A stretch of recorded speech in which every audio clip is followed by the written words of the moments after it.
and now here he is with Mahomes and hooking him up with Mahomes.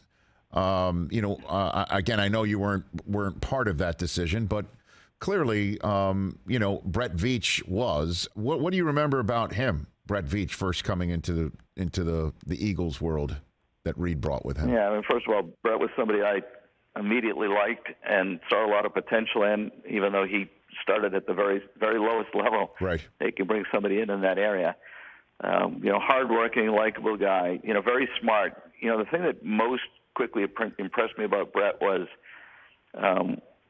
he had enough confidence to kind of start speaking up early and fighting for what he believed. Some scouts almost, ooze towards the back of the room. They almost don't want to have to make, absolute declarative statement about who they like and who they don't. And some can't wait to get to the front of the room because they have such strong conviction and self-confidence. Brett was the latter guy. And he was right enough that it started to get noticed. And the fact that he would eventually be a general manager and be really successful would not surprise anybody who was working with him back then. And look what they've built right now. And you take a look at this team right after they lost to Tampa. They're like, we got to hit this line. And then when they wound up losing to Cincinnati, they decided we got to hit the back end of the defense and supplement the front. It seems like year after year, Veach has kind of hit what the weakness is and try to fix it. How do you see the building of this roster, Joe, right now? Listen,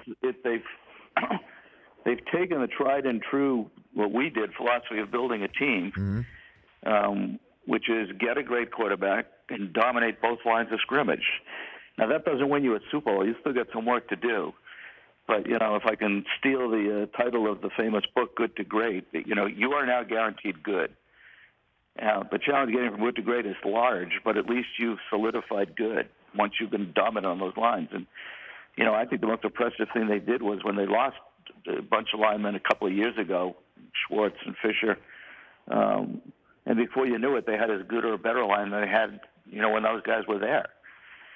Defensively, you see them go out and get a guy like Clark that people were staying away from a little bit. There were a lot of scuttlebutt about his character, how badly he loved the game. Well, he's been there, 5 years now, and, he's a major contributor at what they consider to be a crucial position. So I don't think this is the last time. I mean, by the way, if you look at each decade, so Aikman, Jimmy Johnson won multiple Super Bowls. Bill Walsh and, Steve Young and Joe Montana won multiple Super Bowls. Brady and Belichick. You put together a top quarterback with a top coach.